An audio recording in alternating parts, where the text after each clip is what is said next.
বলছো কেন বাবা?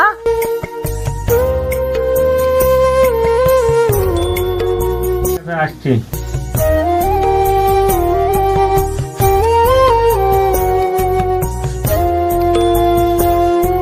ভাই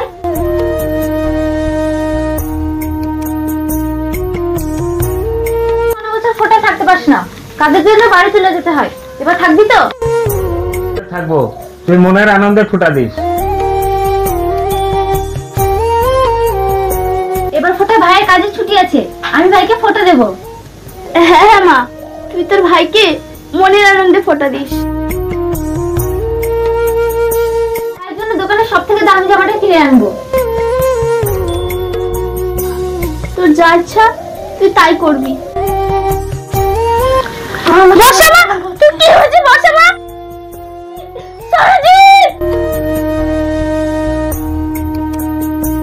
শরীরটা খুব খারাপ করছে, যা তুই ডাক্তার ডেকে নিয়ে আয়।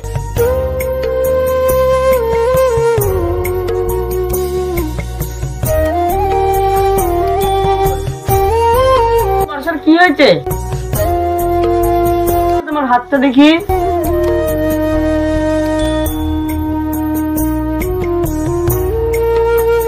কথা আছে।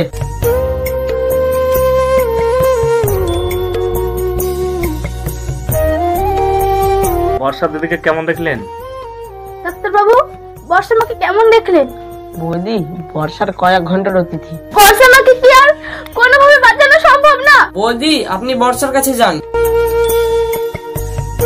বর্ষা মা, তোর কি হয়েছে? বর্ষা মা, বর্ষা মা, তোর কি হয়েছে? বর্ষা মা, বর্ষা মা, তোর কি হয়েছে? তোর কি হয়েছে দিদি? আমার আর ফোঁটা দেওয়া হলো না। দিদি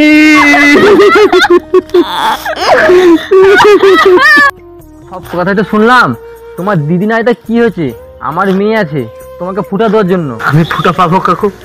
আমি আবার ফুটা পাবো? আমি হয়তো ভেবেছিলাম আর জীবনে আমি ফুটা পাবো না। তোমার দিদি নাই তো কি হয়েছে? আমারও তো একটা মেয়ে আছে, আমারও তো ছেলে নাই। তুমি চলো, আজ থেকে আমার মেয়ে তোমাকে ফোঁটা দেবে। হ্যাঁ, চলো।